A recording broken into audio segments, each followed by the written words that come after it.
Good morning everyone. कैसे हैं सभी? आई होप कि सबने बहुत अच्छे से दीपावली मनाई होगी और सुरक्षित तरीके से मनाई होगी। बहुत लंबी छुट्टी के बाद फिर से आज हम लोग अपने ऑनलाइन क्लास में हैं और अब तक हमने बहुत अच्छे से पढ़ाई करी है। ठीक है, पिछले वीडियो में जो है हमने आपातकाल के बारे में जाना था। कुछ बच्चों ने आपातकाल के संदर्भ में अपने डाउट भी पूछे थे। तो आपातकाल मतलब वह स्थिति होती है देश की जिसमें या तो युद्ध की स्थिति हो या देश आर्थिक संकट से जूझ रहा हो या जो राज्य की सरकारें हैं वो अपने राज्य में सही ढंग से कानून व्यवस्था को लागू नहीं कर पा रहा हो या देश का शासन सही ढंग से नहीं चला पा रहा हो। तब ऐसी स्थिति में जो है देश में आपातकाल या इमरजेंसी बोलते हैं वो लागू किया जाता है और सारी शक्ति जो है राज्यों से लेकर के केंद्र सरकार के हाथों में आ जाती है। इसे ही आपातकाल कहते हैं। चलिए आज हम देखेंगे 14.4 क्षेत्रीय आकांक्षाओं का उभार और सत्ता का विकेंद्रीकरण। 1970 के बाद भारतीय राजनीति में अत्यधिक केंद्रीकरण हो रहा था। केंद्र सरकार एक ओर अपना आर्थिक हस्तक्षेप लगातार बढ़ा रही थी और अर्थव्यवस्था को नियंत्रित कर रही थी। दूसरी ओर कांग्रेस पार्टी में भी इंदिरा गांधी अत्यधिक शक्तिशाली बनते जा रही थी और क्षेत्रीय नेतृत्व कमज़ोर होते जा रहे थे। ठीक है, 1970 के बाद क्या हुआ था कि भारतीय राजनीति जो है अत्यधिक केंद्रीकरण हो रहा था। ठीक है, दूसरी ओर केंद्र सरकार जो है अपना आर्थिक हस्तक्षेप लगातार बढ़ा रही थी आर्थिक क्षेत्रों में और अर्थव्यवस्था को नियंत्रित करने का प्रयास कर रही थी। दूसरी ओर कांग्रेस पार्टी में भी इंदिरा गांधी अत्यधिक शक्तिशाली बनते जा रही थी और क्षेत्रीय नेतृत्व कमज़ोर होते जा रहे थे। ऐसे में राज्यों के स्थानीय लोग अपनी आकांक्षाओं के विकास में अवरोध महसूस कर रहे थे। ठीक है, इधर क्या हो रहा था कि शक्तिशाली बनते जा रही थी कौन? इंदिरा गांधी के नेतृत्व में कांग्रेस पार्टी। ऐसे में राज्यों के स्थानीय लोग अपनी आकांक्षाओं के विकास में अवरोध महसूस करने लगे थे। जम्मू कश्मीर, आंध्र प्रदेश, पंजाब, असम आदि राज्यों से संबंधित तनावपूर्ण स्थिति बनती जा रही थी। क्यों? क्योंकि केंद्रीय सरकार जो है आर्थिक अर्थव्यवस्था में जो है लगातार हस्तक्षेप कर रही थी, जिससे इन राज्यों को ये लग रहा था कि इनके जो हित हैं वो क्या हो रहे हैं, उनके हित में जो है बाधा उत्पन्न हो रही है। कुछ राज्यों में तो केंद्रीकरण की नीतियों को संवैधानिक ढांचे के अंदर चुनौती दी गई। ठीक है, अर्थात क्या किया गया है कि कुछ राज्यों में जो केंद्र सरकार की नीतियाँ थी उनको जो है कानूनी रूप से चुनौती दी गई, मगर कुछ राज्यों में संविधान और भारत की एकता को ही चुनौती दी गई। इस विषम परिस्थिति का हल किस तरह निकला, हम दो उदाहरणों से समझेंगे कि जो समस्याएं पैदा हो रही थी उन समस्याओं को दूर कैसे किया जा सकता है या उसका हल कैसे निकला, इससे हम समझेंगे। पहला है 14.4.1 पंजाब में आंदोलन। पंजाब के बहुसंख्यक लोग सिख धर्म को मानते थे और स्वतंत्रता के बाद बहुत से सिखों को लग रहा था कि उनकी उपेक्षा हो रही थी। आपको पता है कि पंजाब में जो है सिख संप्रदाय के लोग बहुतायत में निवास करते हैं। स्वतंत्रता के बाद उन्हें यह महसूस होने लग गया था कि उनके साथ जो है उपेक्षा की जा रही है। पंजाब प्रांत में हरित क्रांति के चलते सिख किसानों के समक्ष विकास के मौके बढ़ रहे थे, मगर उन्हें लग रहा था कि उन्हें राजनीति स्वायत्तता अर्थात स्वतंत्रता ना होने के कारण वे आगे नहीं बढ़ पा रहे हैं। सिखों का एक धार्मिक और राजनीतिक संगठन था शिरोमणि अकाली दल, जिसने इस आंदोलन का नेतृत्व किया। ठीक है, हरित क्रांति की वजह से पंजाब के किसानों के पास विकास के मौके तो उपस्थित थे, परंतु उन्हें यह महसूस हो रहा था कि उन्हें राजनीतिक स्वतंत्रता नहीं मिल पाने के कारण जो है वे आगे नहीं बढ़ पाएंगे। अतः सिखों का एक धार्मिक एवं राजनीतिक संगठन शिरोमणि अकाली दल, जिसने इस दल का नेतृत्व किया। पंजाब दल की या पंजाब आंदोलन की मुख्य मांगें निम्नलिखित थी। पहला, संविधान में आवश्यक संशोधन करके राज्यों के लिए अधिक अधिकार दिए जाएं। ठीक है, क्या थी पहली मांगे उनकी? कि संविधान में जो जरूरी संशोधन है उसको संशोधित करके राज्यों को अधिकार दिए जाएं। चंडीगढ़ पंजाब को दिया जाए। सेना में सिखों की अधिक संख्या में भर्ती की जाए। पंजाब को भाखड़ा नागल बांध से अधिक पानी दिया जाए। इन मांगों पर जोर डालने के लिए अकाली दल ने 1978, ठीक है, 1978 में आनंदपुर साहब प्रस्ताव पारित किया। ठीक है, अकाली दल जो इनका समूह था, उन्होंने 1978 में आनंदपुर साहब प्रस्ताव पारित किया। इसमें मुख्य रूप से पहली दो मांगों को जोरदार ढंग से उठाया गया और साथ ही सिखों के वर्चस्व स्थापित करने और सिख राष्ट्र की बात हुई। ठीक है, पहला तो जो है सिखों के वर्चस्व को स्थापित करने, अस्तित्व को बचाने और सिख राष्ट्र की बात हुई। अकाली दल ने अपनी इन मांगों के समर्थन में 1978 के बाद समय समय पर धरने, प्रदर्शन तथा रेल रोको आंदोलन जैसी गतिविधियां शुरू की ताकि सरकार जो है इनकी बातों को सुने। एक सिख धर्म गुरु जरनैल सिंह भिंडरावाला ने अधिक तीव्रवादी विचारों का प्रचार शुरू किया। ठीक है, एक इनके संप्रदाय के गुरु थे, सिख संप्रदाय के, जरनैल सिंह भिंडरावाला।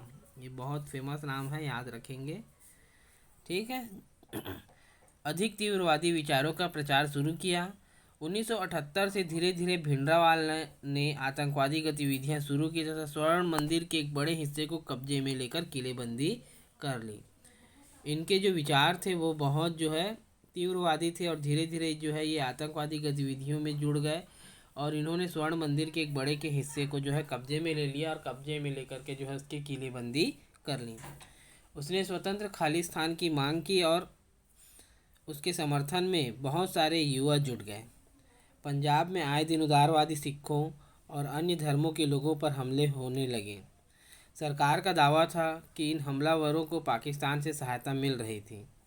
ठीक है, क्या हुआ कि पंजाब में आए दिन उदारवादी सिखों और अन्य धर्म के लोगों के ऊपर हमले होने लगे। उदारवादी सिख मतलब जो है इनकी बातों को नहीं मान रहे थे।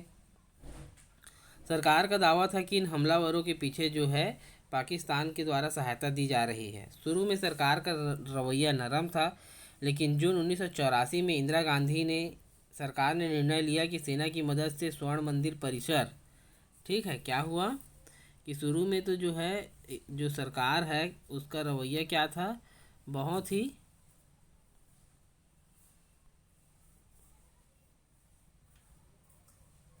सहज था, परंतु जो है बाद में उन्होंने जो है 1984 में इंदिरा गांधी जी ने क्या किया, एक तीव्र निर्णय लिया कि स्वर्ण मंदिर परिसर की किलेबंदी को तोड़कर अलगाववादियों पर जो है काबू पाए। ये घटना 1984 की थी। ठीक है, और इसका नाम था ब्लू ऑपरेशन या ब्लू स्टार। ठीक है, ये देखिए दिया हुआ है, ऑपरेशन ब्लू स्टार नाम दिया गया था इस काम को।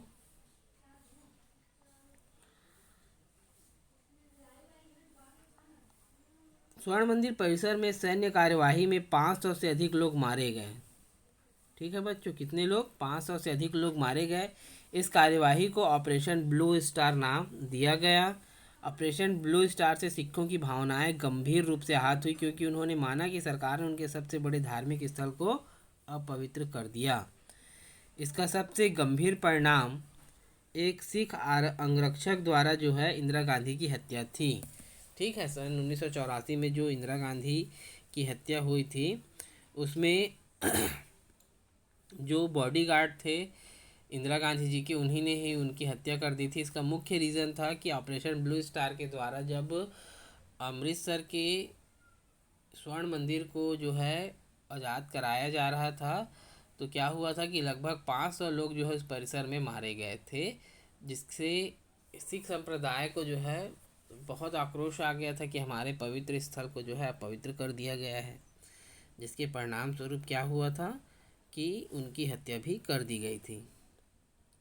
उनकी हत्या के परिणाम स्वरूप जो है देश के अनेक भागों में सिख विरोधी दंगे हुए और हजारों लोगों की जानें भी उसमें गईं। इंदिरा गांधी की हत्या के बाद श्री राजीव गांधी अक्टूबर 1984 में जो है क्या बने, प्रधानमंत्री बने। इसके बाद हुए आम चुनाव में कांग्रेस को अभूतपूर्व सफलता मिली। राजीव गांधी ने पंजाब में शांति स्थापित करने के लिए जुलाई 1985 में अकाली दल के साथ समझौता किया, जिसे राजीव लोंगोवाल समझौता के नाम से जाना जाता है। ठीक है, 1985 में जो है राजीव गांधी ने जो है अकाली दल के साथ एक समझौता किया, जिसे राजीव लोंगोवाल समझौता के नाम से जाना जाता है। इस समझौते के तहत पंजाब को चंडीगढ़ देने और अन्य मामलों पर सहानुभूतिपूर्वक विचार करने का ठोस आश्वासन दिया गया। पंजाब में चुनाव कराया गया जिसमें अकाली दल जीतकर सरकार बना पाई। इसके बाद धीरे धीरे पुलिस कार्यवाही द्वारा आतंकवादी गतिविधियों पर नियंत्रण पा लिया गया। ठीक है बच्चों, ये थे पंजाब आंदोलन। अब हम देखते हैं असम आंदोलन। असम में 1970 के दशक में स्वतंत्रता की मांग उठ रही थी। ठीक है, क्या हुआ था कि 1970 के दशक में जो है असम के लोगों के द्वारा जो है स्वतंत्रता की मांग उठ रही थी। आप एक चित्र देखेंगे जिसमें राजीव गांधी जी जो है बीच में बैठे हुए हैं और जो आंदोलनकारी हैं उनके साथ वो बातचीत कर रहे हैं। असम के लोगों में यह भावना बन रही थी कि उनके राज्य के संसाधनों का दोहन दूसरे प्रदेश के लोग कर रहे हैं। ठीक है, क्या उनके मन में भावना उठ रही है कि उनके यहाँ जो भी चीज़ें हैं उसका उपयोग दूसरे राज्यों के लोग कर रहे हैं और वे अपने ही राज्य में दोयम दर्जे के नागरिक बनकर रह गए हैं। अर्थात जो है राज्य तो उनका ही है, निवासी वो खुद हैं, परंतु जो है वहाँ पर जो उपभोग का कार्य हो रहा है वो दूसरे लोगों के द्वारा किया जा रहा है, दूसरे प्रदेशों से आए लोगों के द्वारा किया जा रहा है और उन्हें दोहरी दर्जा मिल गई है। अर्थात जो है निवासी होने के बाद भी जो है वहाँ पर वो काम कर रहे हैं। असम की चाय बागानों पर नियंत्रण कोलकाता की कंपनियों का था। असम से खनिज तेल निकालकर दूसरे राज्यों के शोधक कारखानों में उपयोग किया जाता था, मगर उससे असम के लोगों को कोई रोजगार नहीं मिलता था। आपको बता दूं कि भारत में सर्वाधिक जो पेट्रोलियम है वो असम से ही मिलता है। ठीक है, तो वहाँ पर जो तेल था वो दूसरी जगह पे जाकर शुद्ध किया जाता था, जिससे की वजह से जो है वहाँ के लोगों को रोजगार नहीं मिलता था। साथ ही असम में जो चाय बागान हैं उस पर जो है कोलकाता की कंपनियों का अधिकार था। असम में असमिया के अलावा बांग्ला भी एक प्रमुख भाषा थी। ठीक है, जो असम है वहाँ पर असमिया भाषा बोलने के अलावा वहाँ के लोग जो है बांग्ला भी बोलते थे। अंग्रेजी शासन के समय से ही बांग्ला भाषी लोग सरकारी पदों पर अधिक संख्या में कार्य कर रहे थे।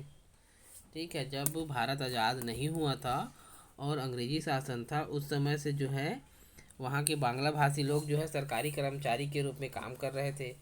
असमिया भाषी लोग ये महसूस कर रहे थे कि बांग्ला भाषी सरकारी कर्मचारी उनके साथ दूसरे दर्जे का व्यवहार करते हैं। अब ये एक बात सामने आ रही थी कि जो असम भाषा बोलते हैं या असमिया बोलते हैं उनको ये महसूस होने लग गया था कि जो बांग्ला भाषी सरकारी कर्मचारी हैं वे उनके साथ जो है अच्छा व्यवहार नहीं करते हैं। बांग्लादेश से आजीविका की तलाश में आने वाले प्रवासी ने मामले को और गंभीर बना दिया। ठीक है, 1975 से लोगों को यह भावना सामाजिक आंदोलन में बदल गई। ठीक है, और अखिल भारतीय असम विद्यार्थी संघ आसू, ठीक है, अखिल भारतीय विद्यार्थी संघ आसू ने इस आंदोलन का नेतृत्व किया। विदेशी लोगों को बाहर निकालने की मांग के साथ हड़तालें, धरने, प्रदर्शन तथा बंद आयोजित हुए। सांस्कृतिक तथा जनसांख्यिकीय पहलुओं के अलावा इस आंदोलन के कुछ महत्वपूर्ण आर्थिक पक्ष भी थे। असम आंदोलन की मुख्य मांगे थी कि विदेशी लोगों को असम से बाहर निकाला जाए, स्थानीय लोगों को रोजगार करने में प्राथमिकता दी जाए, असम के संसाधनों का उपयोग असम के लोगों के लिए ही किया जाए। एक प्रमुख मांग थी बांग्लादेश से आए लोगों की नागरिकता समाप्त करना, उन्हें राज्य से बाहर करना। इन मांगों ने लोगों को सांप्रदायिक आधार पर भी बांट दिया, क्योंकि अब बात आ रही थी कि भाई एक स्टेट से दूसरे स्टेट पर ही जो है दिक्कतें पैदा हो रही थी। इन मांगों ने लोगों को सांप्रदायिक आधार पर बांट दिया क्योंकि अधिकतर बांग्लादेशी मुस्लिम थे। हिंसा तथा विघटन के बहुत बढ़ने से केंद्र सरकार को मामला में हस्तक्षेप करना पड़ा।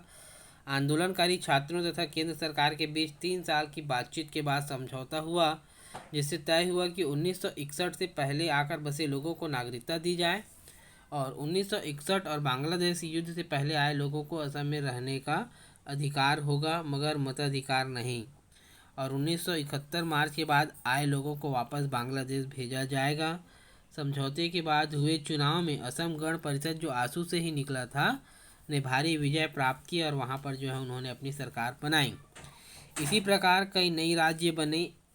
क्षेत्रीय आकांक्षाओं को लेकर आंदोलन हुए, जिनमें मिजोरम आंदोलन, उत्तराखंड, तेलंगाना, झारखंड तथा छत्तीसगढ़ राज्य जैसे ने अपनी मांगों को रखा और उसके नतीजे आए हैं। ठीक है बच्चों, कोई डाउट होगा तो ज़रूर पूछेंगे। धन्यवाद।